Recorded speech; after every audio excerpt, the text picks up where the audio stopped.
Okay, so hopefully you are practicing relaxation skills and you may have found something new to try. Today we are going to address cognitive coping strategies to help you manage your stress. I am going to be frank with you. These may take a bit of practice. We briefly addressed how changing your attitude can help you look at stressors from a different perspective.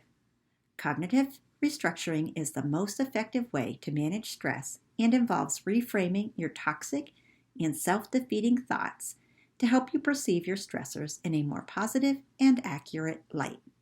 For some of us, in some situations, reframing your thoughts can be as simple as putting a smile on your face.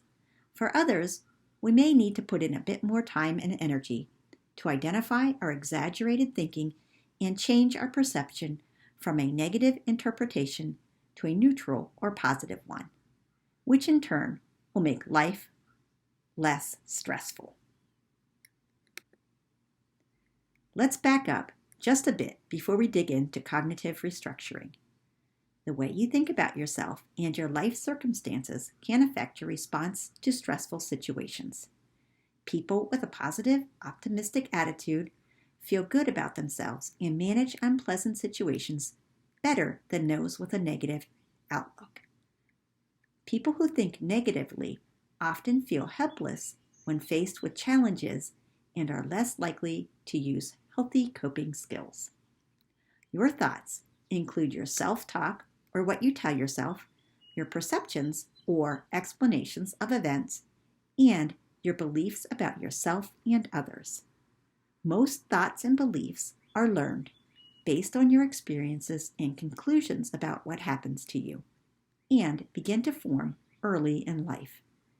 Many beliefs you hold today reflect messages you received from parents, siblings, peers, and teachers, or other important adults.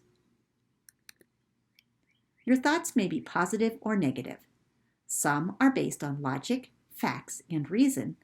Others may be misconceptions that arise from lack of adequate information or from other people's opinions and beliefs. Positive thinking may improve overall health and has been linked to a stronger immune system. It can also boost self-esteem. People who feel good about themselves and have a strong sense of self-worth are more likely to make healthy lifestyle choices. Negative thinking has the opposite effect. It can make you feel sad, mad, or worried. Ultimately, it increases stress.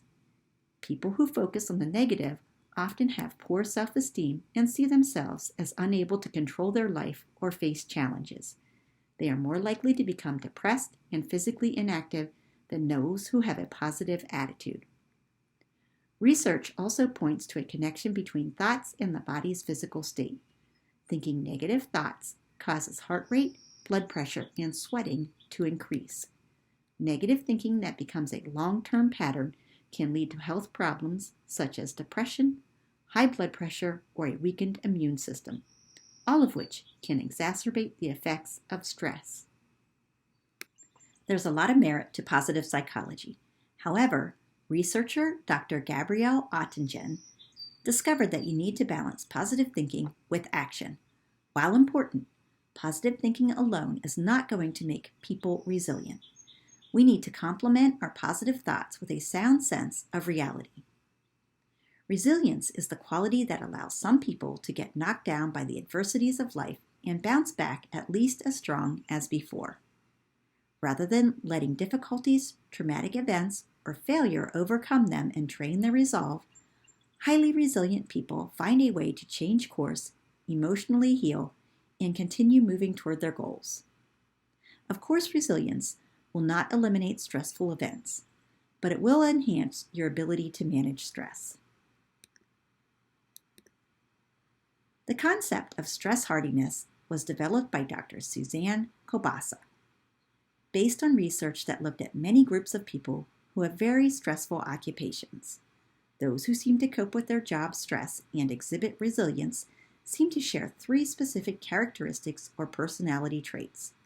These characteristics can carry into your personal life as well. Conveniently enough, all 3 begin with the letter C.